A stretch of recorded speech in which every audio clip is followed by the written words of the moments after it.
الحمد لله رب العالمين وصلى الله على نبينا محمد وعلى آله وصحبه أجمعين. بینندگان عزیز و ارجمند، السلام علیکم و رحمت الله و برکاته. در مورد انابت و تذکر، یعنی بیدار بودن قلب انسان و به خاطر داشتن دستورات الله متعال که دو منزل از منازل سیر و سلوک بودند، در جلسات گذشته مطالبی رو با هم مرور کردیم. مرحله بعدی بعد از انابت و بعد از مرحله و منزل تذکر، منزل دیگری وجود دارد به نام منزل اعتصام. عصمت به معنی حفاظت هست، یعنی محفوظ ماندن انسان. اعتصام یعنی خود را در حصار قرار دادن، خود را در یک مأمن و محل امنی قرار دادن، به معنی پناه بردن به جایی که شما را از خطرها محفوظ نگه دارد. و این اعتصام و چنگ زدن و پناه بردن به یک جایی که من و شما را از خطرهای معنوی یا مادی حفاظت بکند، این یکی از مراحلی هست و یکی از منازلی هست که سالک و پوینده راه الله متعال باید این مرحله را و این منزل را پشت سر بگذارد. این مطلب را که اعتصام و چنگ زدن به الله متعال هست عرض کردم که یک منزل هست و یک مرحله از مراحل سیر و سلوک به طرف الله متعال. اما اعتصام یعنی چی؟ اعتصام از ما چی میطلبد؟ ما که میخواهیم چنگ بزنیم به چه کسی و به چه ذاتی و به چه چیزی باید چنگ بزنیم تا اینکه مایه حفاظت خودمان را فراهم کرده باشیم، تا اینکه مطمئن باشیم که از گزند دشمنان در مسیر رسیدن به الله متعال ما حفاظت بشویم. اعتصام در واقع دو نوع دارد و دو گونه اعتصام و چنگ زدن و پناه بردن ما داریم. نوع اولش اعتصام به الله، اعتصام به الله، چنگ زدن به الله متعال، این نوع اول هست. و نوع دوم اعتصام به حبل الله هست، چنگ زدن به حبل الهی و ریسمان الهی. اینها دو نوع اعتصام هستند، دو نوع پناه بردن هستند، دو نوع حفاظت و حصار و مأمن هستند برای من و شما که این مأمنها را و این جایگاه امن را برای خودمان باید تهیه بکنیم. اعتصام به حبل الله، بارها شنیدیم این آیه را که الله متعال میفرماند واعتصموا بحبل الله جمیعا ولا تفرقوا. به ریسمان الهی چنگ بزنید، به ریسمان الهی به حبل الله چنگ بزنید و متفرق نشوید. به قرآن و سنت های رسول الله صلی الله علیه و سلم چنگ بزنید.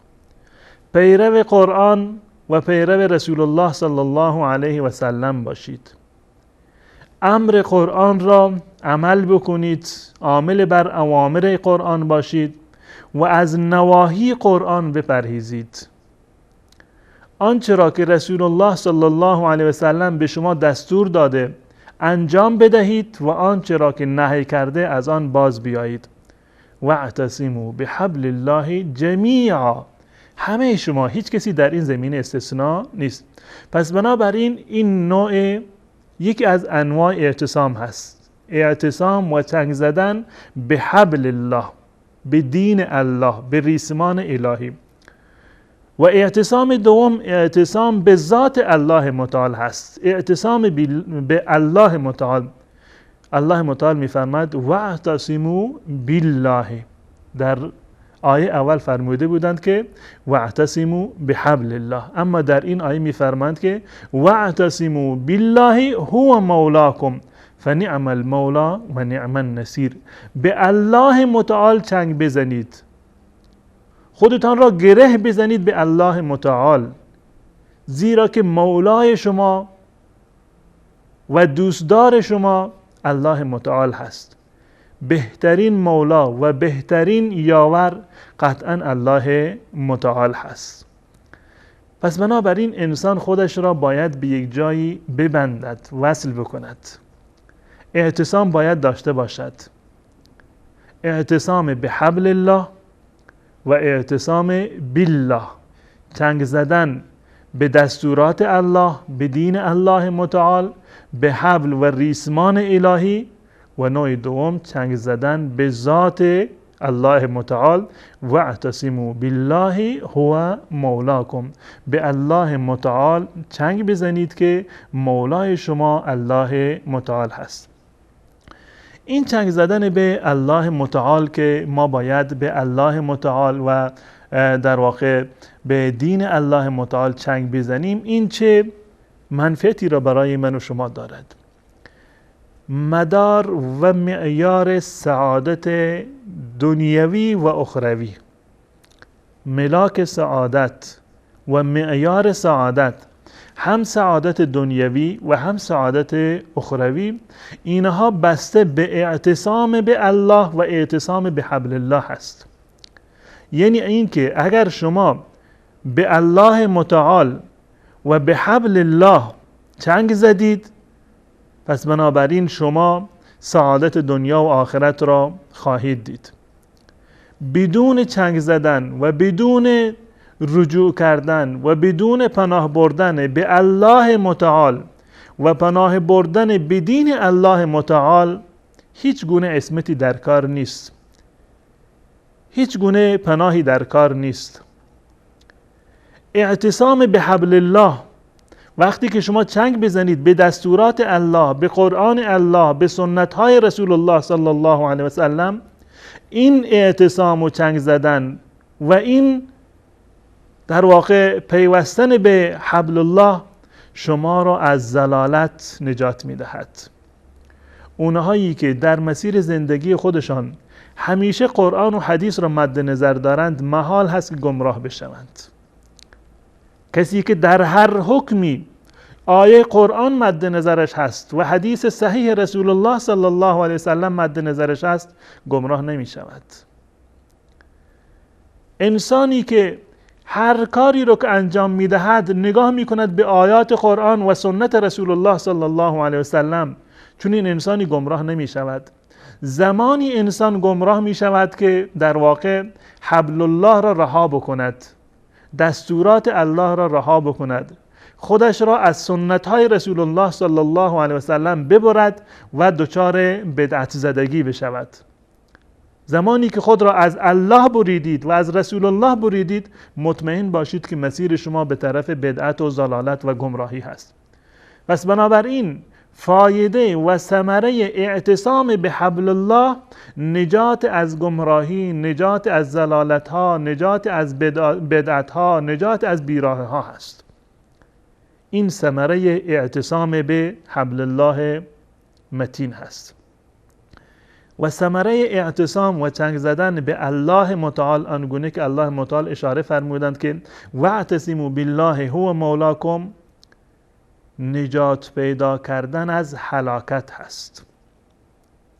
زمانی که پشتیبان شما الله متعال باشد، زمانی که توکل شما بر الله متعال هست، مطمئن باشید که به هلاکت نمی روید. مطمئن باشید که یک مدافع قوی و قدرتمندی پشت سر شما هست. شما به الله متعال چنگ زدید، با تمام وجود خودتان را سپردید به الله متعال. و من یتوکل علی الله فهو حسبه. وقتی که به الله چنگ زدید، مطمئن باشید که خودتان را معصوم گردانیدید از هلاکت و نابودی. این دقیقاً مانند یک مسیری هست که انسان در دنیا در واقع می رود. شما وقتی که می خواهید از یک شهری به یک شهر دیگر بروید، از یک شهر به یک شهر دیگری سفر بکنید، شما دو چیز در اینجا لازم دارید. اول یک هدایت و یک راه بلد شما در واقع لازم دارید. حتما باید یک کسی باشد که شما را راهنمایی بکند. اگر شما در سفر خودتان در دنیا از یک شهر به شهر دیگر یک راه بلدی رو داشته باشید، راهنمایی رو داشته باشید، مطمئن باشید که گم نمی شوید. در مسیر به طرف الله متعال هم اگر راهنمایی داشته باشید گم نمی شوید. راهنمای رسیدن به الله متعال قرآن هست، حبل الله هست، باید به حبل الله چنگ بزنید. و در این مسیر زندگی و در سفرهای دنیا اگر شما توشه داشته باشید، عده و عده داشته باشید، ابزار سفر داشته باشید، مطمئن باشید که هلاک نمی شوید. در وسط راه از گرسنگی و گشنگی نمی میرید. اما زمانی که پشتیبان نداشته باشید، سرمایه نداشته باشید، آذوقه سفر نداشته باشید، امکان دارد که در وسط راه شما تباه بشوید و به مقصد نرسید. پس بنابراین معیار سعادت و اساس سعادت همین دو چیز هست: چنگ زدن به الله متعال و چنگ زدن و گرویدن به ذات الله متعال. اعتصام بالله و اعتصام به حبل الله. اعتصام به حبل الله همان گونه که عرض کردم، این در واقع یک نوع هدایت هست، یک نوع راهنمایی هست و یک نوع اتباع از دلیل هست. آیات قرآن همش برای من و شما هدایت هست، راهنمایی هست. چگونه زندگی بکنیم، چه کاری رو انجام بدهیم، چه کاری رو انجام ندهیم. این من و شما را به یک بصیرت میرساند، به یک هدایت میرساند. پس بنابراین اعتصام به حبل الله و چنگ زدن به حبل الهی و ریسمان الهی در واقع موجب یک هدایت هست برای من و شما و پیروی از دلیل هست. و اعتصام به الله متعال برای من و شما یک قوت هست و یک نیروی هست، یک عده و سلاحی هست در مسیر رسیدن به الله متعال. پس بنابراین بیاییم این اعتصام را آنگونه که شاید و باید داشته باشیم. روایتی هست در موطای امام مالک رحمت الله علیه که مالک نقل کرده در موطای خودش نهایتاً از حضرت ابو هریره رضی الله تعالی عنه که رسول الله صلی الله علیه و سلم فرمودند که ان الله یرضی لکم ثلاثه، الله متعال 3 چیز را برای شما میپسندد و 3 چیز را برای شما نمیپسندد. اون چیزی را که برای شما میپسندد، یرضی لکم ان تعبدوه ولا تشرکوا به شیئا، الله را عبادت بکنید، چیزی را به الله متعال شریک نگردانید، و ان تعتصموا بحبل الله، به حبل الله چنگ بزنید، خودتان را گره بزنید به ریسمان الهی، خودتان را گره بزنید به قرآن و احادیث رسول الله صلی الله علیه و سلم. پس بنابراین اعتصام به حبل الله و اعتصام بالله یک دستور الهی هست که از جانب الله متعال بر من و شما لازم شده که این اعتصام را من و شما باید داشته باشیم. اما اعتصام به الله متعال وقتی که من عرض کردم که در واقع یک نوع قوت هست، مدد هست، به معنی توکل بر الله متعال. اعتصام به حبل الله یعنی محافظت کردن و مواظبت کردن بر طاعت الله متعال و مراقب اوامر الله متعال بودن. اطاعت الله متعال، محافظت بر دستورات الله متعال و مراقب بودن دستورات الله متعال، یعنی این که دستورات الله متعال را همیشه من و شما باید مد نظر داشته باشیم. و مراقب دستورات الله متعال بودن بدین معنی هست که عملی رو که من و شما انجام میدهیم، نماز، روزه، زکات و حج، تمام عباداتی رو که الله متعال بر من و شما فرض کرده و من و شما میخواهیم که این عبادت رو انجام بدهیم، این عبادت را باید خاص و فقط برای الله متعال انجام بدهیم. یعنی اینکه مراقب باشیم که عملی رو که الله متعال از ما خواسته فقط و فقط به خاطر این برای الله متعال انجام بدهیم، نه به خاطر ریا، نه به خاطر خودنمایی، نه به خاطر یک منفعت دنیوی و در واقع آنی که در دنیا عاید ما بشود.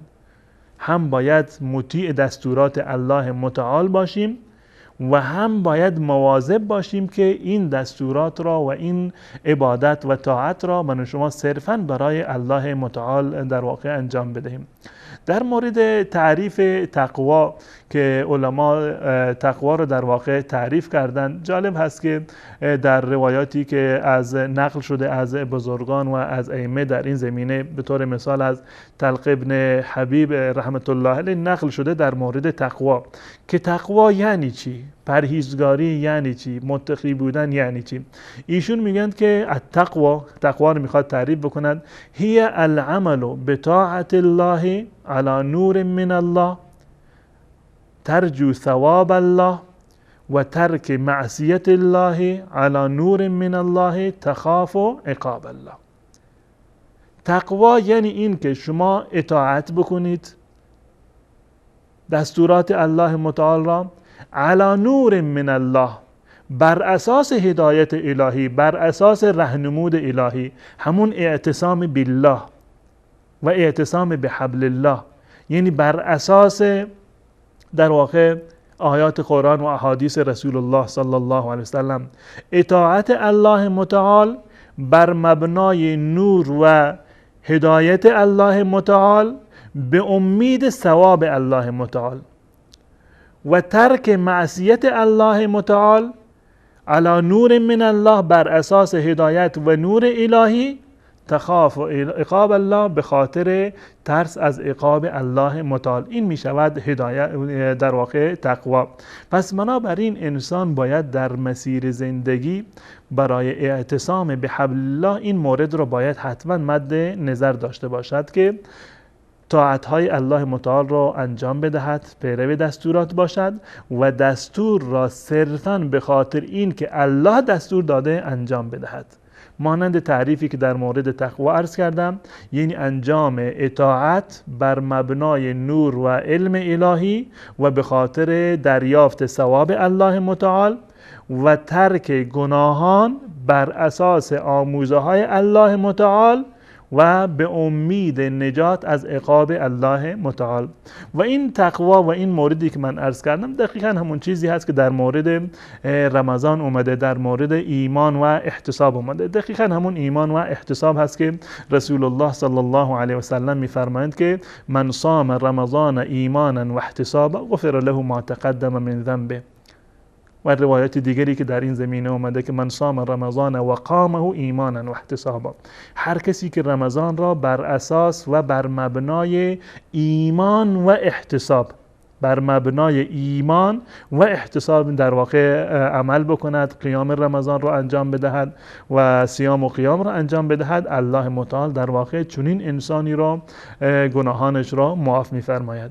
این تقوا یعنی تا عمل کردن بر طاعت الهی بر اساس نور الهی و رهنمودهای الهی به امید ثواب الله متعال و ترک منهیات الله متعال بر اساس دستورات و آموزه‌های الهی و به امید حفاظت شدن از عقاب الهی، این دقیقاً همون ایمان و احتسابی هست که در حدیث رسول الله صلی الله علیه و سلم فرمودند که من صام رمضان ایمانا و احتسابا غفر له ما تقدم من ذنبه. مراقبه امر الهی که در من عرض کردم که مراقبت امر الهی به این معنی که شما اعمال را و طاعات را صرفاً برای الله متعال انجام بدهید. این یک مورد. و مورد دیگری که من در اینجا عرض کردم خود عمل کردن بر طاعت، یعنی اعتصام به حبل الله. دو تا مطلب هست: یکی انجام دادن اطاعات و بندگی، و مورد دوم انجام دادن این عبادت صرفاً به خاطر دستور الله متعال. من صام رمضان ایمانا و احتسابا. ایمانا و احتسابا. ایمان همین مراقبه امر هست. یعنی صرفاً به خاطر این که الله متعال دستور داده ما این اعمال را انجام بدهیم و احتساباً به خاطر امید ثواب باشه. و ثمره اعتصام را خدمت شما عرض بکنم. ثمره این که شما به الله متعال اعتصام داشته باشید و خودتان را به الله متعال و به دین الله متعال پیوند بدهید، ثمرهش این است که الله متعال از شما دفاع می کند. شما در حفاظت الله متعال خواهید بود. شما در یک مکان امنی خواهید بود، در یک قلعه مستحکم و یک مأمن و جایگاه امنی خواهید بود که شیطان و نفس و شهوات و شبهات در واقع به شما دسترسی نخواهند داشت و هیچگاه شما شکار شهوات و شبهات انشاءالله نخواهید شد.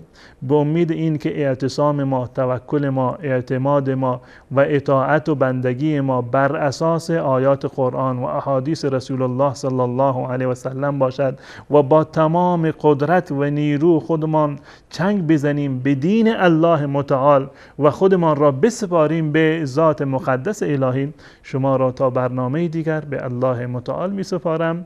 السلام علیکم و رحمت الله و برکاته.